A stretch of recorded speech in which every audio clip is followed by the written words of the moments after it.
Bitcoin nodes are the beating heart of the entire Bitcoin network. They verify every transaction, enforce the rules, and keep Bitcoin truly decentralized. Without them, Bitcoin simply wouldn't work the way that it does.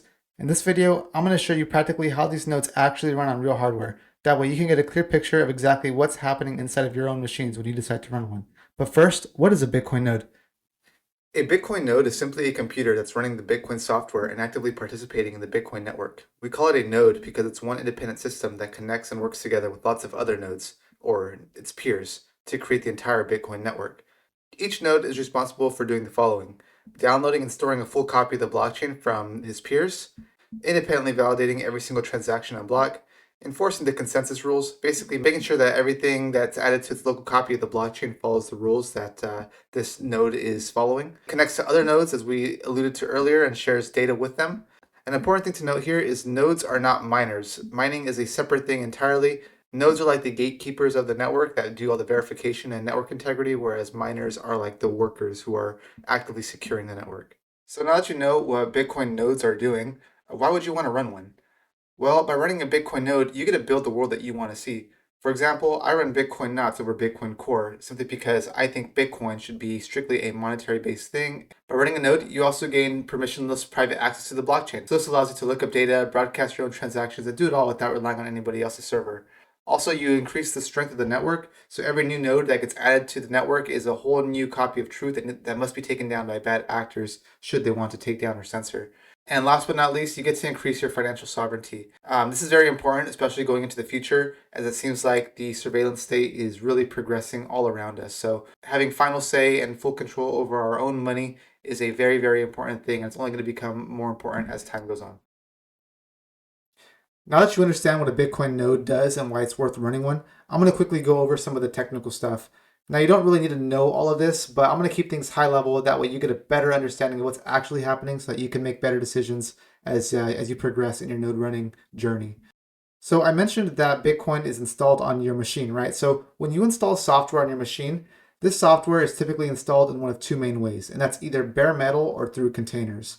So a bare metal installation is just an installation that happens directly on your computer. And I know that sounds very straightforward, but let me contrast it with the other option, which is containers. So a container is a repeatable virtual environment that exists within your machine that the software then runs in. So the purpose of this is so that you can run software in a very repeatable environment. That way you don't come across errors where you say like, a software works on one machine but not on another machine. Docker or running via containers is a nice way to do that. So to contrast these two, a bare metal installation gives you more control, but it's also putting the app directly on your system. So there's more things to tweak and more things to configure. Now running your software in containers, things just work a lot easier out the box.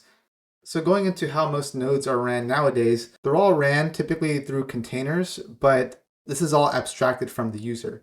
So like if you use MyNode or Umbrel or Start9 OS, they typically abstract all the computer stuff and make it into a really nice point and click environment for you.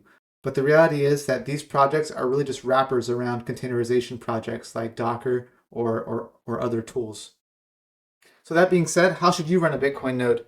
Well, if you're just getting started, I recommend you go through a pre-configured route. So basically, if you have a Raspberry Pi lying around, maybe flash MyNode on it, or if you have an old PC lying around, maybe throw Start9 OS on it and get your node up and running. I do have videos on my channel going over both of these things, so I'll link them in the description below. If you're an advanced user and you want to be able to run everything on your own, then going straight to Docker and packaging your own containers is a nice way to do that. So I have a video here showing me setting up a Bitcoin Knots node in Docker. You could check that out if that interests you. So if you're watching this, you're probably a serious Bitcoiner and aspiring to be a node runner or already are a node runner. In any case, I put together this guide called 10 operational practices that help you keep more Bitcoin over time. It's just some quick tips and tricks to help node operators to help them save more Bitcoin. We go over things like timing your withdrawals better, some UTXO management, consolidation, stuff like that. So check it out. You can pick it up for free on my website here at escapefromfiat.com. Just put your email here and I'll send it to you. So that's all I have for today's video. We're going to keep this one short and sweet. I hope you found it useful. Please drop a like and subscribe and let me know what you want to see next in the comments below. Thank you for watching. Bye.